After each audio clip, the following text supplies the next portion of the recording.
everyone. It's been a while since I've done a video. Because I've been living my life actually and having a really good time. So yeah, I just want to kind of catch up and tell you where I am with the UTI. So it's really cold. I've got my hat and everything on. Just going for a little autumn walk.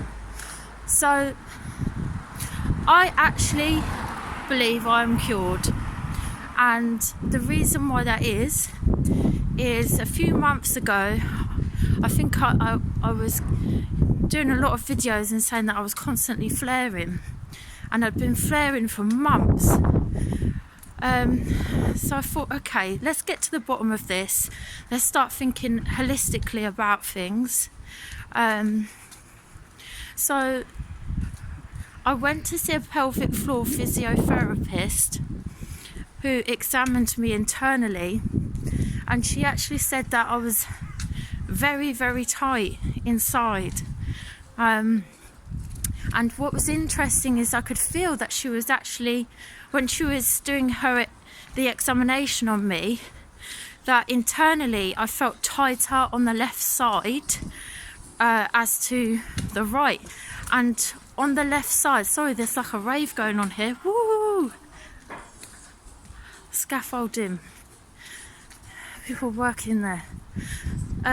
On the left side, I was tighter, which is interesting because 3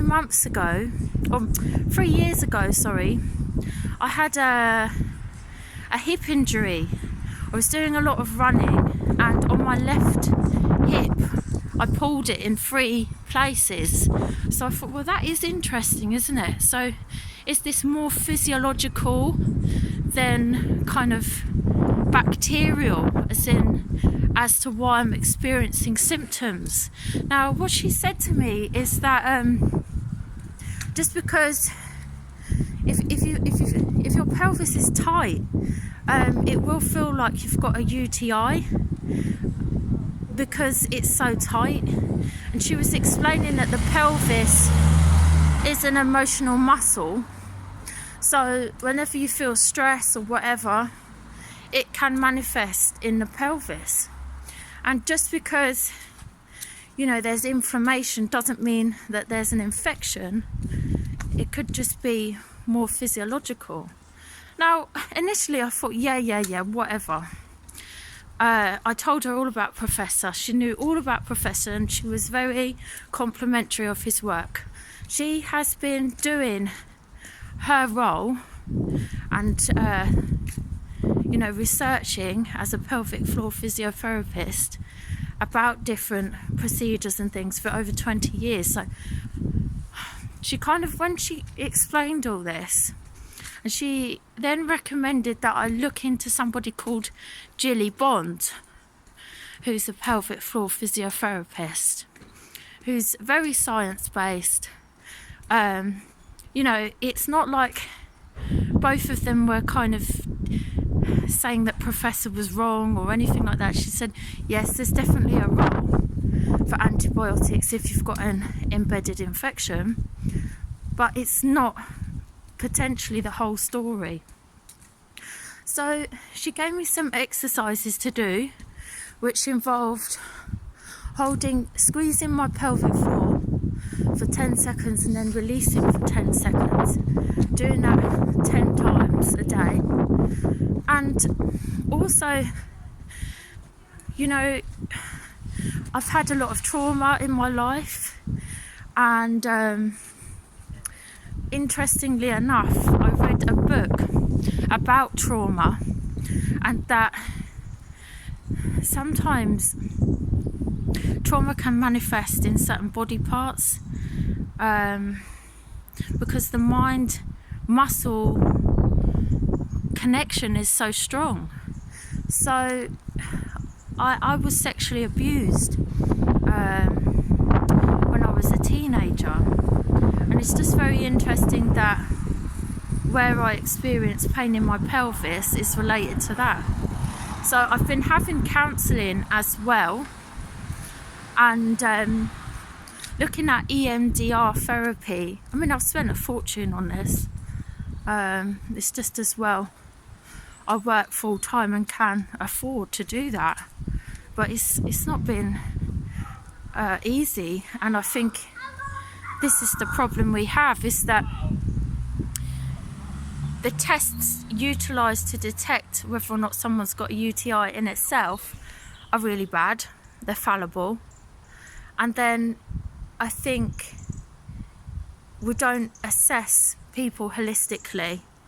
You know, no offence to Professor, but nobody asked me about any physiological problems that I've got in terms of like this hip injury, for example. So yeah, since following all of that, since starting my pelvic floor physiotherapy, it's really bright here, I feel absolutely cured. I'm sleeping. I've come off all my medication. I come off all my antibiotics several months ago. I feel fine. I feel better actually, coming off it all. I've come off my sleeping tablets. Yeah, it's unbelievable, but I suppose the message of this video is that I want to give to people is, do try different things. Do your research and look at treating this holistically, because what works for one person doesn't necessarily work for another. It really doesn't, and there is no one way to being cured from this. I understand, right, that another thing that I noticed with this is that whenever I would have like an event coming up, or I'd be going out for dinner somewhere and I had to drive, I would flare. And I thought, well, that's interesting. I haven't flared all week, but now because there's an event coming, I'm flaring. And as soon as that event had kind of gone and passed, I'd get over the flare.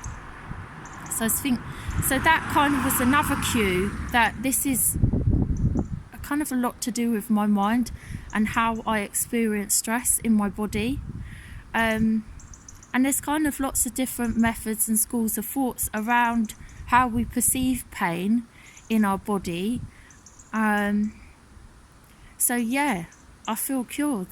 So if anybody's got any questions or comments, please message me. But this has been 3 years of pure hell up until this year, basically. Yeah, so it's about bloody time, quite frankly. I mean, I probably will at some point have a flare because I'm stressed or whatever.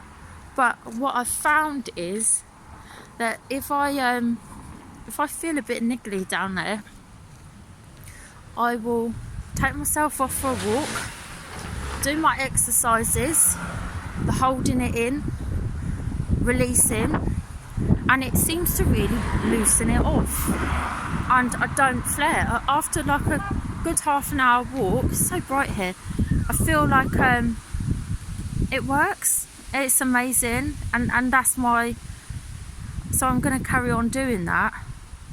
And yeah, thank you very much. Peace out. Long may it continue. And if anybody has any messages or any comments, please put them down here. But you know, as long as they're kind of constructive, I don't really appreciate any trolls or anything. What's worked for me, as I said, isn't necessarily going to work for anybody else, or you know, but it might do, so it's worth considering. Peace.